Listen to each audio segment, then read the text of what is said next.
राजेसाहेबांचं स्वागत करतो आणि विनोदला मीच विनंती करतो की राजेसाहेबांचं सत्कार स्वागत नाही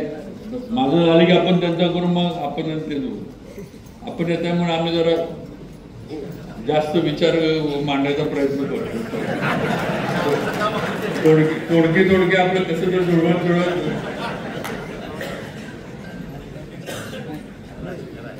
कारण कसं आहे साहित्य संमेलन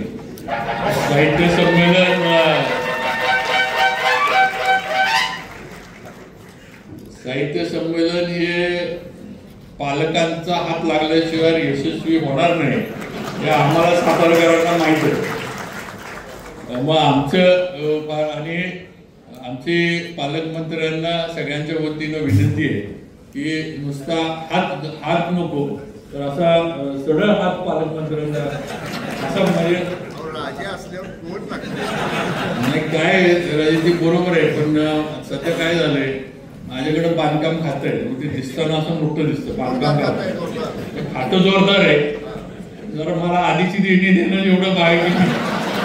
त्यातलं इकडं काय पर्यटन ठीक आहे मी ते पण मान्य करतो की पर्यटनपेक्षा मोठं आहे पण आत्ता द्यायला माझ्याकडे जरा कमी आहे तुमच्यापेक्षा अशी माझी अवस्था. त्यामुळे मला पाहिजे तर मार्च नंतर काय आपली ऍडजस्टमेंट असेल तर सांगा मी त्यावेळेला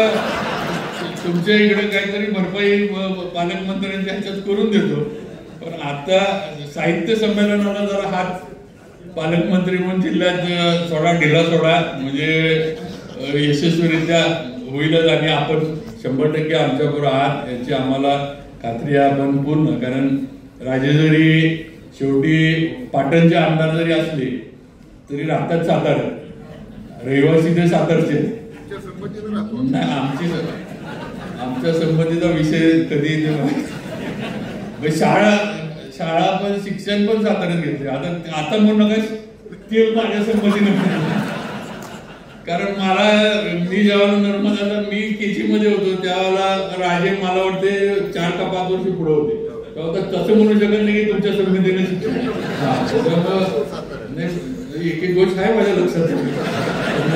शंभूराजांचं नक्कीच पालकमंत्री